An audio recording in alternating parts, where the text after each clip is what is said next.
Sukhi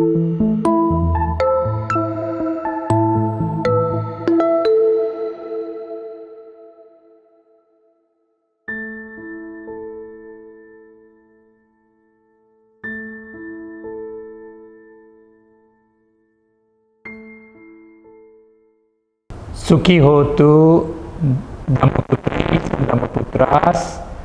Welcome once again to the continuation of some insights into the Universal Lotus Greeting, which we have been discussing. Now, I had mentioned in my last sharing of the Buddha Dhamma that we have a very rich heritage, historical, cultural, civilizational heritage of the lotus, of the Universal Lotus Greeting. That is why when you go to a Buddhist country or traditionally practicing a country that is practicing Buddha Dhamma, you will find this influence of the Universal Lotus Greeting in the local language and customs of greeting each other.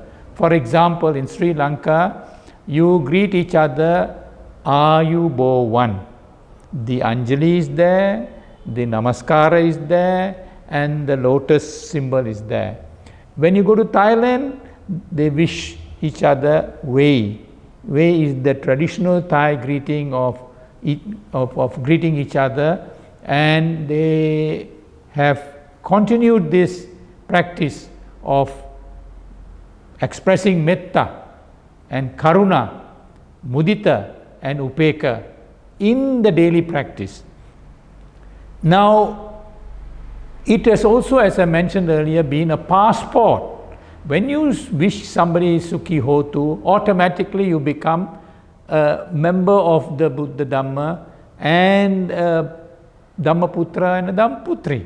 So this is a passport which we can proudly express and inculcate in the family and in the community.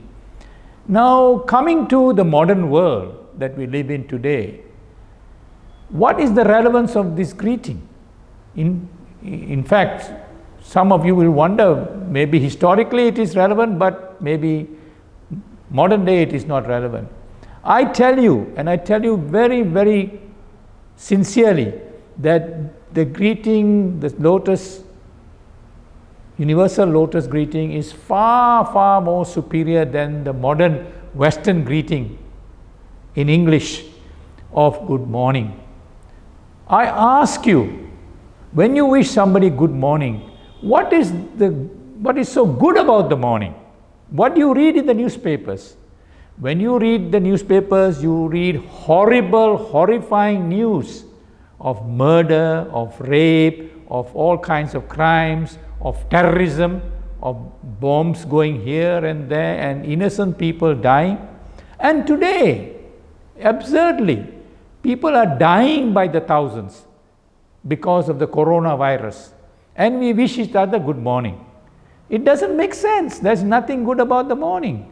There's nothing good about the afternoon, and there's nothing good about the evening. And yet, we wish each other good morning as though it is rosy and wonderful.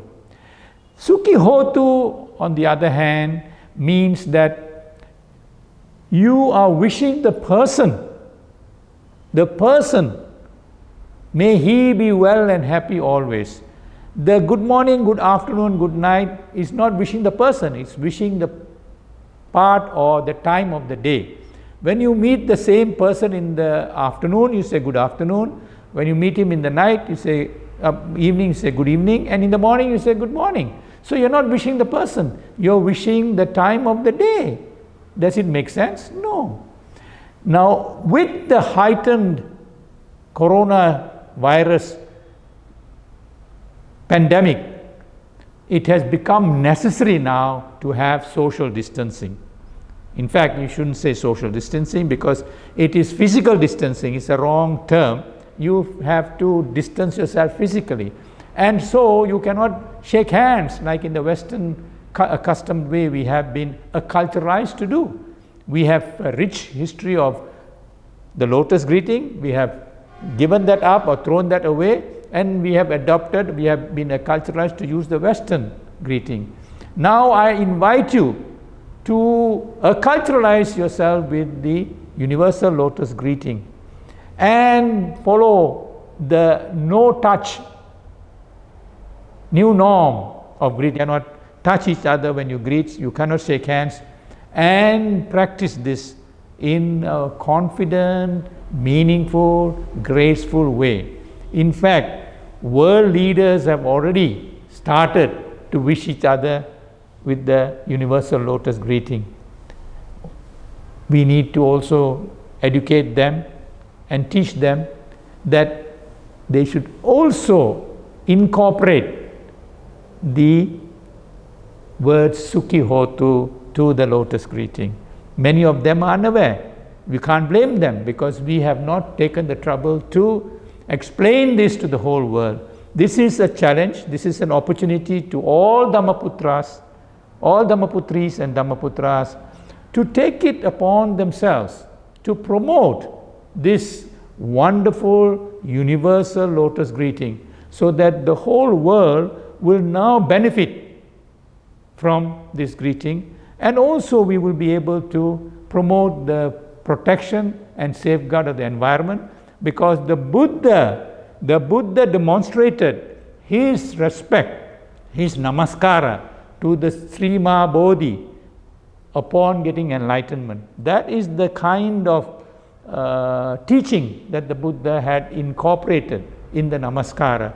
So if the Buddha, the supremely self-enlightened being, has expressed his namaskara and reverence to the Sri Mahabodhi, it shows that we must also respect all vegetation, all plants, animals as well. Sukhi Hotu.